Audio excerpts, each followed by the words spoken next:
Corona के बहाने आया हो या यूएस में बहुत स्ट्रॉन्ग जीडीपी आ गई हो तो और रेट बढ़ेंगे उसके बहाने, कोई भी रीजन कोई भी हो सकता है, लेकिन over valued top heavy market था इसलिए उसने अपना करेक्शन एक ले लिया। ठीक है, अनुराग जी मुझे ये बताइए सर कि ऐसी कौन सी बात है जो नहीं पता है मार्केट में सबको? अमेरिका में भी सबको पता है कि रिसेशन भी आएगा, सब लोग बोल रहे हैं, सब लोग ये भी बोल रहे हैं कि फेड ने खुद ही बोल दिया कि मैं रेट बढ़ाता ही रहूँगा। फेड कह रहा है कि अब रेट कितनी बार बढ़ेगा इससे ज़्यादा इंपॉर्टेंट है कि वो पीक रेट कितने दिन तक चलेगा, है ना, ये सारी बातें मालूम है। तो क्या केवल वो जो स्ट्रॉन्ग नंबर आ गया जीडीपी उसकी वजह से बहुत दुखी हो गए आप लोग, बेचाबाची कर दी, या और कोई रीज़न है? या तो नीरज जी, एक तो आपको, पैनल मेंबर्स को, सबको नमस्कार। और आपका कार्यक्रम में एक चर्चा बड़ी काम की होती है, आम बहसा बहसी से अलग। सो ये इसके लिए खास कॉम्प्लीमेंट्स आपको। Plus I think Sunil sir, amongst the various mutual fund जो कि नेचुरली बुलिश होते हैं, he has always been a voice of reason and caution, right? So special compliments to Sunil sir. Neeraj ji देखिए, ऐसा है कि कॉन्टेक्स्ट में देखते हैं, दोनों कॉन्टेक्स्ट अलग हैं। इन यूएस का कॉन्टेक्स्ट तो देखिए वो प्राइस्ड इन भी है कुछ हद तक, राइट? अभी what is not priced in is कि डीप रिसेशन होता है तो वो प्राइस्ड इन नहीं है, लेकिन एटलीस्ट नेचुरल रिसेशन तो प्राइस्ड इन है।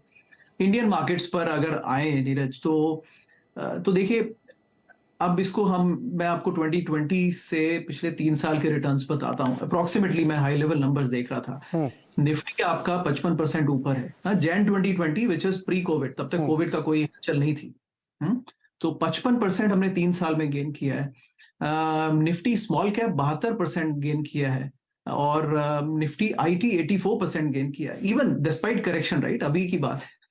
और ऑटो 58% गेन कर गया। देखिए ये सब तो अक्रॉस द बोर्ड अगर आप 50 से 70% गेन करेंगे 3 साल के अंदर, और Neeraj ji despite all the bullish numbers, आपका जीडीपी इंडिया में हमारा जो था लेवल, उससे सिर्फ 7.5% ऊपर है हम लोग 3 साल बाद, राइट? तो ये क्वार्टर ऑन क्वार्टर नंबर्स हमें कई बार कंफ्यूज करते हैं।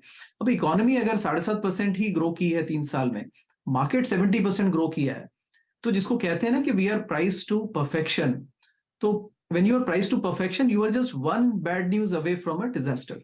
और वो बैड न्यूज हल्की भी अगर इंडिकेशन आए तो आई थिंक उस पर मार्केट घबरा जाता है, then people want to come out faster than the others, right? Because again exit के टाइम्स पे डोर्स नैरो होते हैं।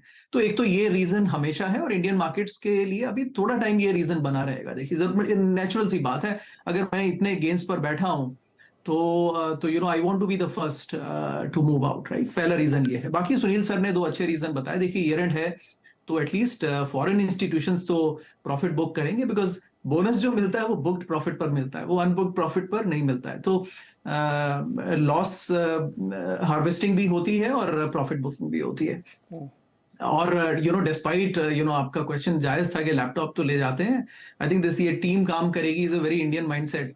बट अगर मिलियंस खरीदने के लिए बटन दबाना है तो वो तो फिर आप ही को दबाना पड़ेगा। एंड देन कल का एग्जांपल हम देख सकते हैं। देखिए टेस्ला को गिरने में एक दिन में 10% गिर गया स्टॉक, एग्जैक्टली। तो नोबडी वांट्स के वो छुट्टियां मना रहे हो क्रिसमस की और वो फोन पे एकदम पोर्टफोलियो 20% गिर जाए, राइट? तो वो थोड़ा वो भी जायज है, राइट? तो ये कुल मिला के ये सब आई थिंक 3-4 सिनेरियोज है नीरज जी, जिससे मुझे लगता है कि इंडियन मार्केट ये sitting on a point which is थोड़ा प्रिकैरियस है। तो मतलब आप चारों लोगों को ये कहना है, मुझे ऐसा समझ में आ रहा है कि ओवर वैल्यूड मार्केट है, they wanted a reason, and reason may be Covid, may be whatever it is, और उसकी वजह से लोगों ने अपना बिगाड़ लिया। एक बात आपने बहुत अच्छी कही कि अगर हम इंडियन मार्केट जो है ना प्राइस टू परफेक्शन में कितना 70% आप कह रहे हैं ऊपर, 74% ऊपर है, तो उतनी तेजी से हम लोग फिर गिरा भी देते हैं। मैंने 2 दिन में गिरा दिया 5%, ये लीजिए, अभी ऐसे ही चढ़ा भी देंगे हम लोग। ये इंडियन मार्केट की ब्यूटी है। लेकिन इंपॉर्टेंट ये है, मेरा सवाल मैं इस सेगमेंट में मैं जानना चाहता हूँ कि क्या पेन अभी बाकी है क्या? सुनील सर एक चीज़ मुझे बताइए, आप चूंकि फंड चलाते हैं और आपके पास ज़्यादा रिटेलर की पल्स होगी, क्या कुछ ऐसे संकेत मिल रहे हैं कि इक्विटी म्यूचुअल फंड में लोग कम पैसे डाल रहे हैं, घटाई? एसआईपी 13,000 करोड़, 13,300-400 करोड़ की तो हाइप एकदम नवंबर में खड़ी हुई है, सबसे ज़्यादा पैसा है। लेकिन क्या वो इक्विटी में थोड़े से लोग कम कर रहे हैं? दूसरा एक और जो मुझे पढ़ा मैंने कि पीएमएस में भी क्लाइंट्स थोड़े घटे हैं, ऐसे ट्रेंड दिख रहे हैं क्या? देखिए, पिछला महीना हुआ था नवंबर में, अक्टूबर के माफिक बहुत सारी प्रॉफिट बुकिंग हुई थी इन्वेस्टर्स के जरिए, चाहे वो पीएमएस में हो या म्यूचुअल फंड में हो। पर इस महीने के आंकड़े में देख रहा हूं कि मंथ ऑन मंथ, अगर क्योंकि नवंबर एक लो था, बट मंथ ऑन मंथ करीबन 30% हायर है परचेसेस।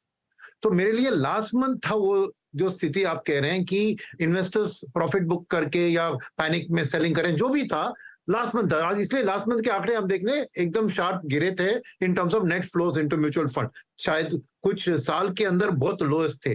बट इस महीने मैंने बाउंस बैक देखा है, इन्वेस्टर्स वापस आ रहे हैं और खरीदारी भी कर रहे हैं।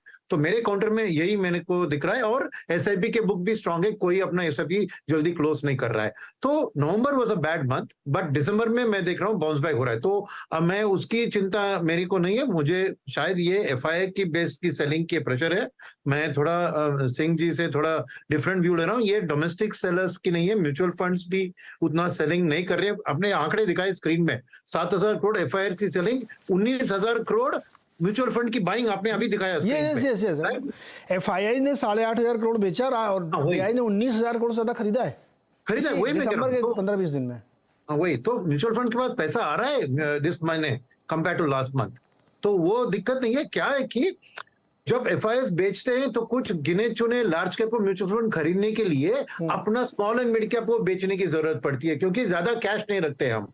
तो 1 रुपया अगर लार्ज कैप खरीदने के लिए मैं बेचता हूं, उसका असर मिड और स्मॉल कैप पे बहुत ज्यादा होता है, क्योंकि लिक्विडिटी का जमीन आसमान का फर्क है between large cap and mid and small cap. तो ये इसके कारण मिड एंड स्मॉल कैप में गिरावट आई है, क्योंकि म्यूचुअल फंड्स रोटेट कर रहे हैं और कुछ लार्ज कैप अभी सस्ते में मिल रहे हैं क्योंकि एफआईएस बेच रहे हैं, उसको जाके मैं खरीद रहा हूं। तो वही एक रोटेशन हो रहा है, बट डोमेस्टिक सेलिंग के कारण ये नहीं हो रहा है, ये एफआईआई सेलिंग के कारण ही